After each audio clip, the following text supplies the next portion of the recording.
Myself Neeru Kumari. Welcome to 12th Commerce classes of subject accountancy. It's part 1 of chapter 4, that is admission of partner. Today we discuss the theory portion of admission of partner. Admission of partner. Admission of partner is one of the case of reconstitution of the firm, under which old agreement dissolve and new agreement comes in existence. As a result, new partner has to contribute their capital in the new firm and also get the share of profit in the firm. New partner also entitled to have share in assets and liable for the liabilities of the firm. According to Section 31 of Indian Partnership Act 1932, a person admitted as partner when it has given or agreed in a partnership deed, or in absence of deed if all partners agreed for admission of new partner. After admission, new partner has following rights. New partner has right to share future profits of the firm. He also has a right to share in the assets of the firm. So what effect of admission of the partner take place on the firm? These are the following effects that take place on the admission of the partner. First, old partnership agreement comes to an end and new agreement comes in existence. Second, new partner become entitled to share future profit of the firm.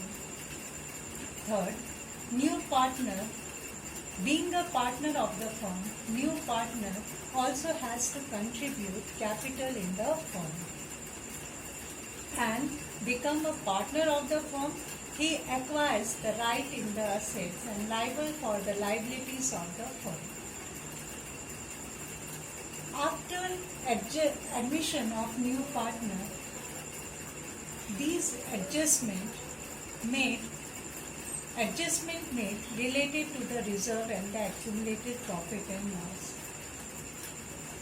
And at this stage, assets are revalued and liabilities are reassessed.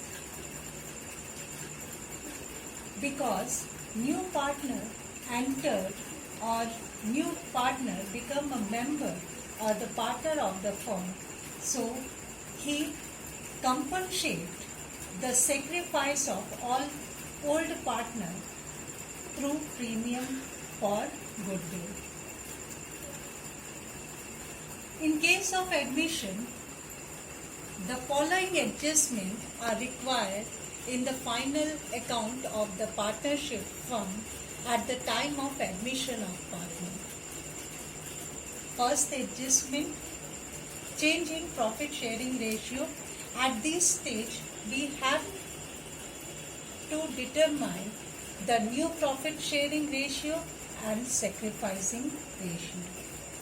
In second stage, there is need for the valuation and adjustment of goodwill. At third stage, there is adjustment of gain and loss from revaluation of assets and reassessment of liabilities. And at fourth stage, we study the adjustment related to deferred revenue expenditure. And at fifth stage, we study the adjustment related to the reserve, accumulated profit and losses, that is related to the previous or the old balance sheet. And at last stage, we study about the adjustment of capital on the basis of new profit sharing ratio. With the help of these following adjustments, we change or we make these necessary adjustment in the final account of the partnership fund. That's all for today. Have a nice day.